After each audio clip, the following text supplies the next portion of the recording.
Okey, seterusnya kita nak tahu apa itu DNA recombinant technology.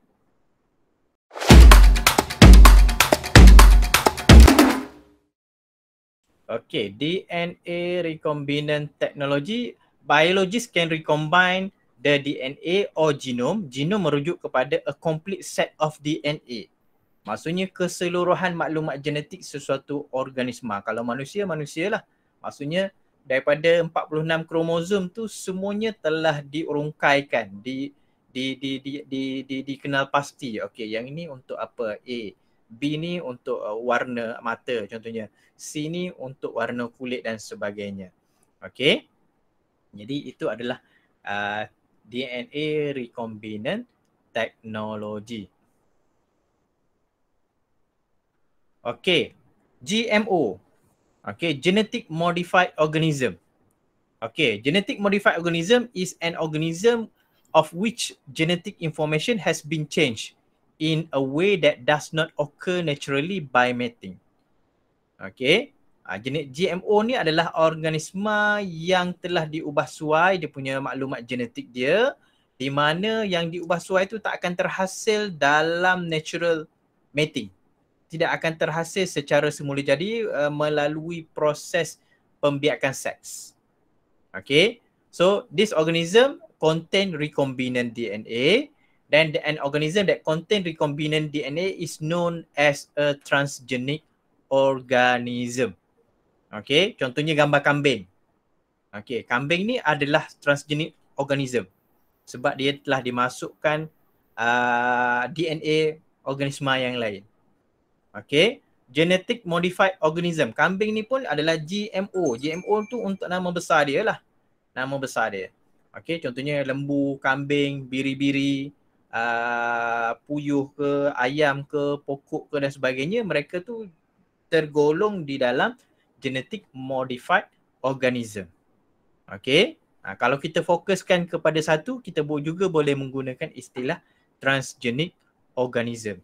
Okay, iaitu merujuk kepada organisma yang mengandungi recombinant DNA. DNA yang telah diubah suai. Okay, contoh GMO. Okay, contoh GMO ada dalam buku teks tu. Okay, yang pertamanya adalah lembu. Okay, GMO ataupun transgenic cow. Kita panggil dia sebagai transgenic cow. Okay, this genetically modified cow produces that milk does not contain beta-lactoglobulin, a type of protein that causes allergy among some children. Okay, di mana dia telah mengubah suai genetik dalam lembu supaya dia dia menghasilkan susu yang tidak mempunyai beta-lactoglobulin. Maksudnya lactose free lah, lactose free milk. Susu yang tiada laktosa.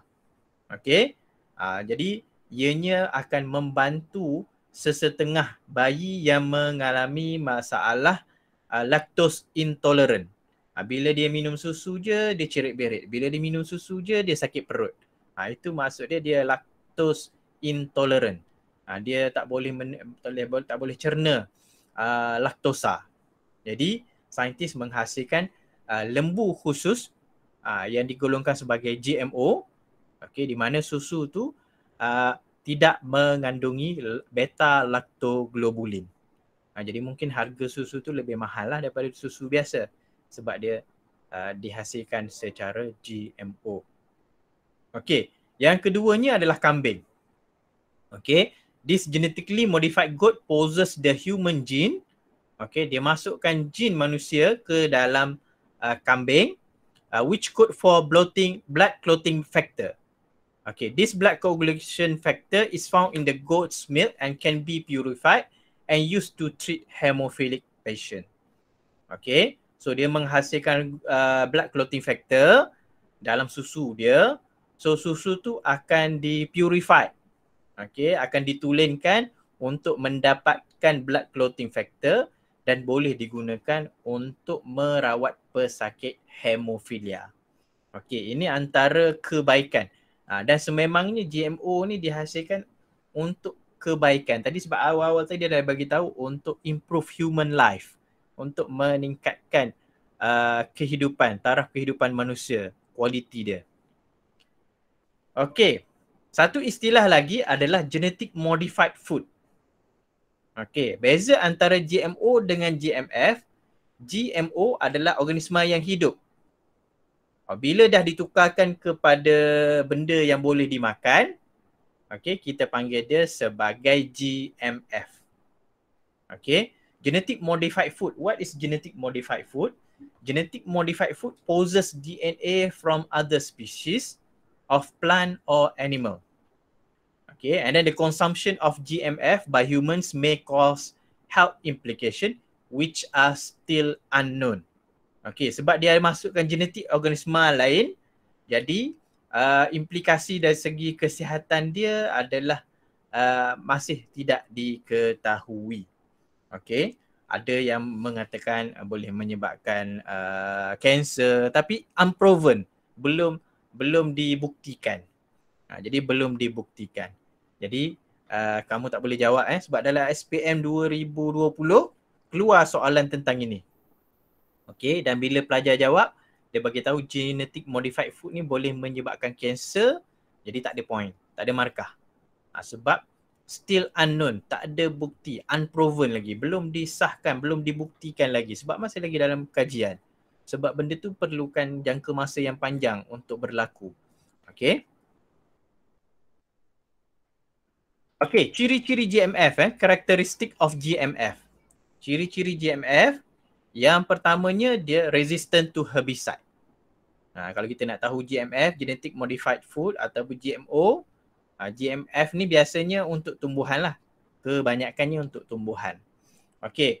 So resistant to herbicide, dia rintang terhadap racun herba, racun rumpai. Okey. Yang keduanya resistant to disease. Dia rintang terhadap penyakit. Dia tahan kepada pelbagai jenis penyakit sebab dia punya genetik telah terubah suai. Okey, yang ketiganya application in medicine. Okey, GMF ni kebanyakannya digunakan dalam bidang perubatan. Jadi itu maksudnya ianya adalah GMF. Okey, yang keempat tolerance to heavy metals. Okey, dia tahan kepada logam berat. Okey, kalau tanam, kalau macam dalam bab tumbuhan tu kita dah belajar tentang phytoremediation kan. Ada tumbuhan-tumbuhan yang boleh menyerap heavy metals. Tapi kalau GMF, kalau tumbuhan biasa ditanam dekat kawasan yang ada heavy metal, kawasan yang lombong tinggal dan sebagainya, dia tak boleh hidup. Hanya tumbuhan-tumbuhan tertentu saja. Tetapi kalau tumbuhan tersebut, katakan kawasan tu memang dia tak ada tanah lain. Contohnya dekat Rusia ke, tempat ada loji nuklear, kawasan tu memang tinggi kandungan uranium, kandungan radiasi dia. Jadi untuk membolehkan dia menanam pokok kat situ, dia kena ubah suai genetik pokok tersebut supaya rintang terhadap uranium ataupun heavy metals dan sebagainya, supaya boleh melakukan pertanian dekat kawasan tersebut. Itu contoh dia. Okey, yang kelima, resistant to pest. Okey, pokok tu rintang terhadap serangan perosak. Beli sayur elok je daun, tak ada berlubang dan sebagainya. Nampak fresh je, sempurna. Okey, jadi mungkin itu adalah salah satu produk GMF, genetic modified food. Okay. Okay, example of GMF. Antara contoh GMF, genetic modified food, sebagai contoh beras. Genetic modified rice with daffodil genes can produce beta carotene which is converted to vitamin A in humans. Jadi dia hasilkan satu jenis beras yang boleh menghasilkan beta carotene. Di mana bila dimakan, beta carotene tadi akan ditukarkan kepada vitamin A oleh badan manusia. Maksudnya dia ada kandungan nutrisi yang khusus. Ini maksud dia improvement dari segi nutrition. Mungkin dengan makan beras tu boleh mengurangkan penyakit yang berkaitan dengan kekurangan vitamin A. Makan beras pun dah boleh dapat vitamin A. Biasa sebelum ni orang makan beras dapat karbohidrat saja. Okey.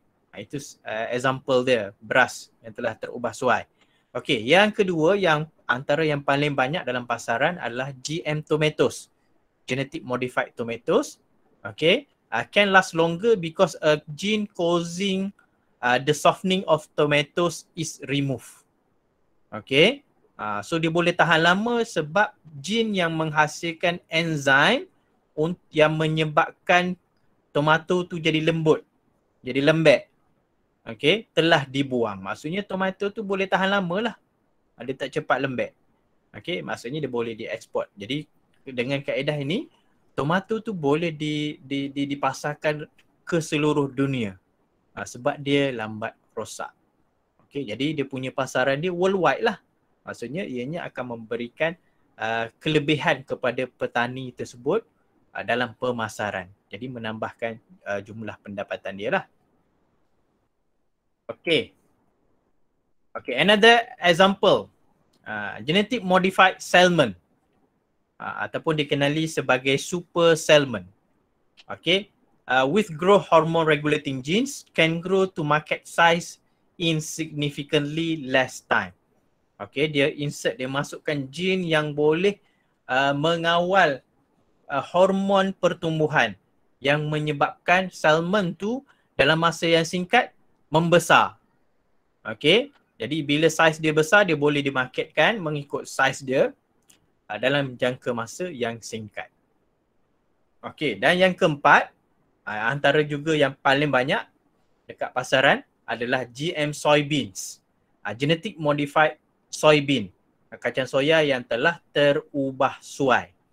Okay, with a herbicide resistant genes, allow farmers to spray, fill and kill weeds, not soybean plant.